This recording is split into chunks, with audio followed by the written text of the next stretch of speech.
London in 1905, Clarice opens and is widely panned by the critics. Even more important, however, at the play's debut, the audience vociferously complains during the performance that Gillette cannot be heard in many of the more distant seats, a fault of the less than optimal acoustics of the Duke of York Theatre. In response to that criticism, Gillette decides to unleash a modest prank on the theatre patrons. That is, a very brief playlet, referred to as a curtain raiser, preceding the performances of Clarice. That piece, more in the nature of a sketch, is entitled The Painful Predicament of Sherlock Holmes, subtitled A Fantasy in About 1/10 of an Act. The sketch, which Gillette had penned a few years earlier as a showcase for the young Ethel Barrymore, has only three principal characters: Gillette as Holmes, Chaplin as Billy, and a very talkative female character, Gwendolyn Cobb by name, who seeks an interview with Holmes and is gradually revealed to be quite insane. Since the audience of the Clarice debut had been so critical of Gillette's audibility, in The Painful Predicament, Gillette, as Holmes, utters not a single word. The curtain raiser, which provides a further platform for Charles to exploit his audience appeal as Billy, is quite amusing, and I would like now to present it to you with the aid of my lovely and talented dinner companion, Miss Kristen Taylor.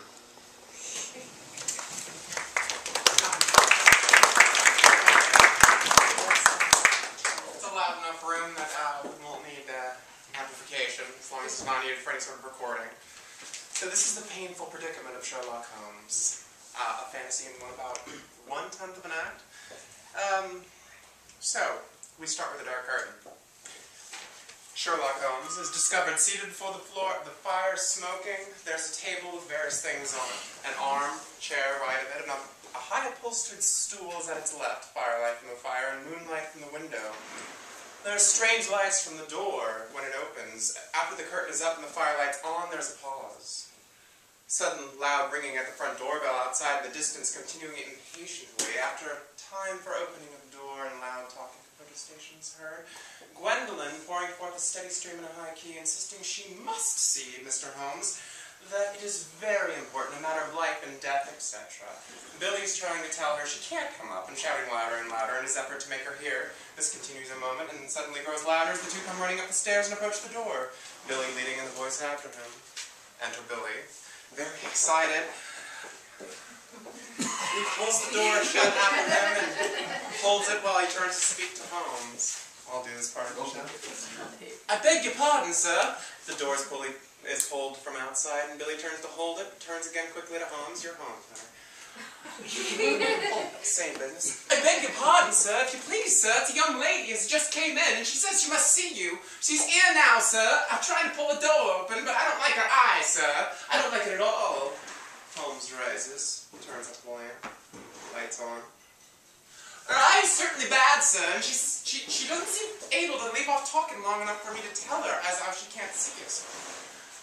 Holmes watches Billy at the door with interest. I tried to tell her as to not give you orders to see no one. I shouted it out tremendous, but she was talking so loud it never got to her, so I run up to warn you, and she come running after me, and the door is suddenly pulled open from the outside while Billy's talking to Holmes. And here she is, sir.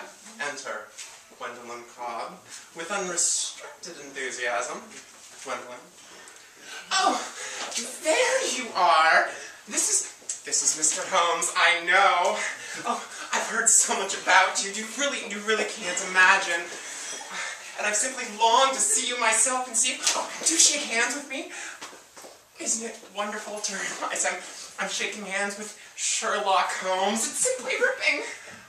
Of course, I suppose you're the real one. Detectives, they have so many disguises and things. It might be you were only pretending. But still, why should you? How nice of you to agree with me about it. Few would do it so soon, but you can fathom my inmost soul. I feel that you are doing it now. Here. Is it true you smoke that terrible shag tobacco? What is it like? Oh, I'm so sorry. There goes something else. It does seem to me you have more. You should let me keep this. Oh, there go the rest. It'll turn out he was wrong, and you knew all the time, didn't you? Oh, and that's so wonderful. It gives me that delicious, creepy, crawling feeling, as if mice were in her. Oh, come on. We adore each other. Need I say more? No. Holmes hands him the paper he's been scribbling on, motions them all. Oh, but Mr. Holmes, think of one's own father's share. Oh, how wonderful. My own father, Levi has left a friend of mine some money, a mere pittance. Scarcely as much as that. Some woman with painted face and horrible American accent actually accused him of having falsified some of the furniture. And my father, hearing that we loved each other, swore out a warrant and he's in jail. Ah! Enter two uniformed men, followed by Billy. They stop an instant, looking at Gwendolyn. In the height of her excitement, she sees them and stops down with a wild moan. Ah! They go down to her at once and get her quickly off at the door. She goes without resistance. Billy. It was the right asylum, sir.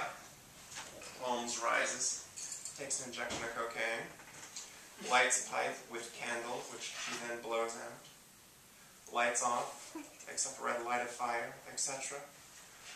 Holmes goes to lounge before the fire, sinks down upon it, leaning back on the cushions.